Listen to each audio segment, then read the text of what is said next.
वसाविस से तंग आकर कई बार इंसान ये सोचता है, पूरी दुनिया में से शैतान को इन वसाविस के लिए मैं ही मिला था या मैं ही मिली थी, कि पूरी दुनिया छोड़कर इतने अजीबो गरीब, फहोश और गलीज़ वसवसे वो मुझे दे रहा है।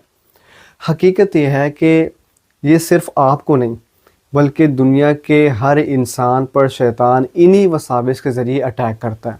लेकिन हमें लगता है कि शायद मुझे ही इतने अजीब वसवसे आते हैं।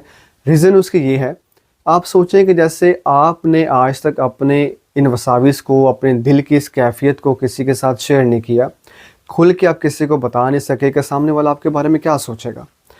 मुमकिन है आपके घर में ही कोई ऐसा पर्सन हो कि जिसको आप जैसे या किसी और मौजू में वसवसे उसको भी आते हो, लेकिन वो भी यही सोच रहा हो कि मैंने किसी को बताया तो सामने वाला मेरे बारे में क्या सोचेगा। मेरी ये फील्ड है, कई सालों से मैं इस ओसीडी और वसवसे की फील्ड में काम कर रहा हूँ। तो मेरे साथ ऐसे ऐसे लोग अपनी फीलिंग्स शेयर करते हैं कि मैं सम टाइम ख़ुद भी हैरान हो जाता हूँ कि इस तरह के लोगों को भी वसवसे आते हैं और इतने अजीबो गरीब वसवसे आते हैं। तो मेरी नज़र में मेरा मुशाहदा ये कहता है कि दुनिया की हर गली में एक से ज़ायद ऐसे घर मौजूद हैं कि जहाँ ओसीडी पेशेंट हैं या जहाँ ऐसे लोग हैं कि जिनको बहुत ही सीवियर वसवसे आते हैं। लिहाजा इस जंग में आप तन्हा नहीं हैं।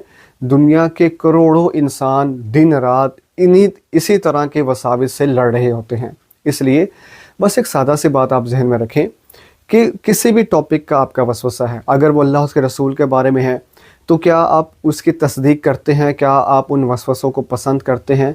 नहीं। तो जब तक आप उनको पसंद नहीं करते, आपका ईमान बिल्कुल सलामत है।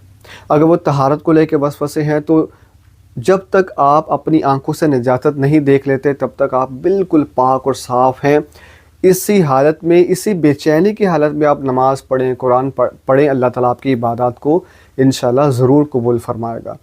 किसी भी टॉपिक को लेकर वसवसा है, जब तक आपको उसके अंदर यकीन कामिल नहीं और जब तक आप उस वसवसे को डिसलाइक कर रहे हैं, नापसंद कर रहे हैं, उससे दूर भागना चाहते हैं, आप सम टाइम आप उन वसवसों को लेकर आप रो पड़ते हैं, ये आपका परेशान रहना इस बात की दलील है कि आप उस वसवसे की तस्दीक नहीं करते, उसको अच्छा नहीं समझते, आप उसको रद्द करते हैं, उसका इनकार करते हैं। ना आपको गुनाह होगा, ना ही आपका ईमान ज़ाया होगा। आप मुसलमान हैं, मुसलमान रहना चाहते हैं, मुसलमान मरना चाहते हैं, तो इंशाअल्लाह आप इतनी शिद्दत से अपने ईमान की फ़िक्र करते हैं, अल्लाह आपकी इस कैफ़ियत को जानता है। नीचे मेरा व्हाट्सअप नंबर है, अगर आप किसी भी किस्म के टॉपिक में बहुत उलझ चुके हैं, मुझे व्हाट्सअप करें, आपको वहाँ गाइड किया जाएगा। इंशाअल्लाह अल्लाह की रहमत से उम्मीद है कि एक दिन आप ज़रूर शिफायाब हो।